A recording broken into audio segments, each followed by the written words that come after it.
Si tu es célibataire, tu sais à quel point il n'est pas toujours évident de faire des rencontres via les sites et applications. Photos pas attractives, trop de déséquilibre entre les profils hommes et les profils femmes, tu ne matches pas avec les filles ou les garçons que tu souhaiterais.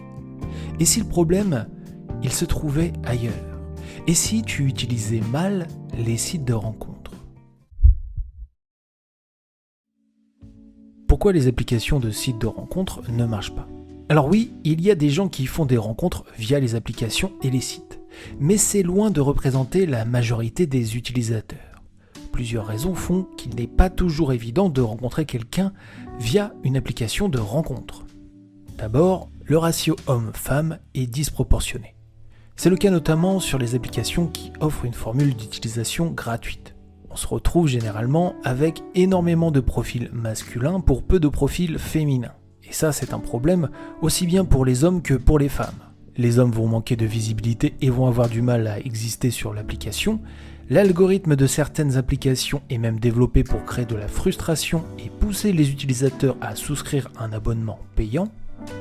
Et de leur côté, les femmes vont très vite se rendre compte que dès qu'elles sweepent un peu trop avec des hommes qui leur plaisent un peu, elles vont vite accumuler rapidement les matchs. Sous cet effet d'abondance, elles vont de moins en moins matcher. Pas forcément par orgueil, mais surtout pour ne pas se laisser déborder par le nombre de conversations. Et donc vont forcément hésiter grandement avant de matcher avec quelqu'un, car il est probable qu'un sweep vers la droite leur ouvre directement une conversation. Pendant les vacances, j'ai pu échanger avec deux amis, un homme et une femme célibataires, et comparer le nombre de matchs qu'ils avaient chacun sur la même application de rencontre. Alors que le garçon avait à peine une dizaine de matchs potentiels sur l'application, la fille en avait près de 2500. Et je vous jure, ça n'a rien à voir avec le physique, car sans être un Adonis, mon ami a pris soin de s'appliquer sur ses photos de profil. Il est beau, plutôt charmant, et il se présente très bien. Quant à mon ami IE, même si elle est jolie, ce n'est pas non plus un mannequin international. Tout ça pour vous dire que leurs physiques respectives ne peuvent pas expliquer à eux seuls le fossé qui les sépare au niveau du nombre de matchs potentiels.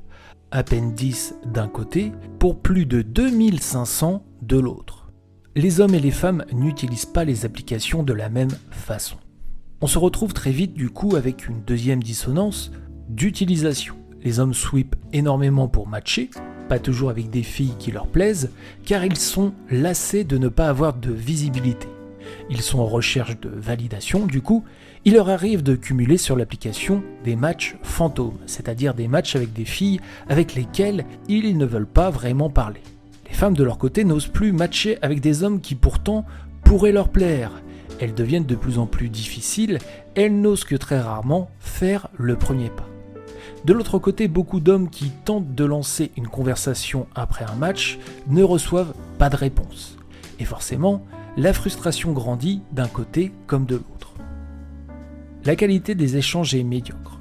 Draguer par chat, ce n'est pas vraiment naturel. Difficile de faire passer sa personnalité et son humour en quelques lignes.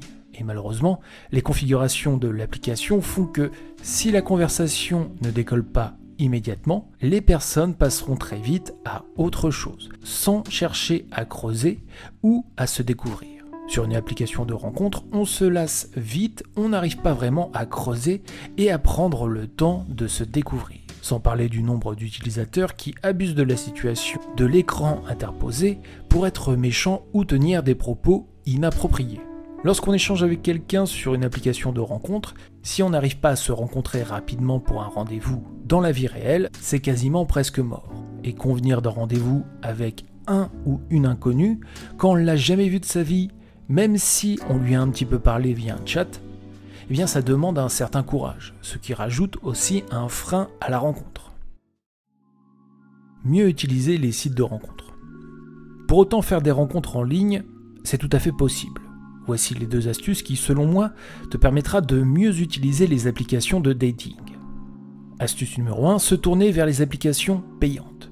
Les applications et sites de rencontres payants permettent de rééquilibrer l'offre et la demande au niveau des profils. Bon, généralement, les applications et sites restent gratuits pour les femmes, mais les sites où les hommes sont obligés de payer pour accéder aux fonctionnalités offrent de meilleurs résultats. et les femmes sont beaucoup plus investies sur ce type de site, le rapport homme-femme est donc beaucoup plus équilibré.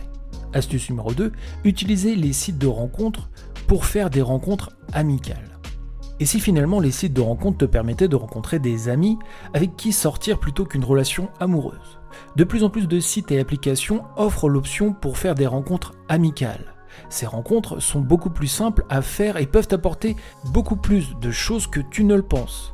En effet, en cherchant à faire des rencontres amicales, tu vas rencontrer d'autres célibataires, hommes ou femmes comme toi, des célibataires avec qui tu vas pouvoir sortir et organiser des activités pour rencontrer du monde en extérieur. Une façon de t'épanouir et de vivre pleinement ton célibat.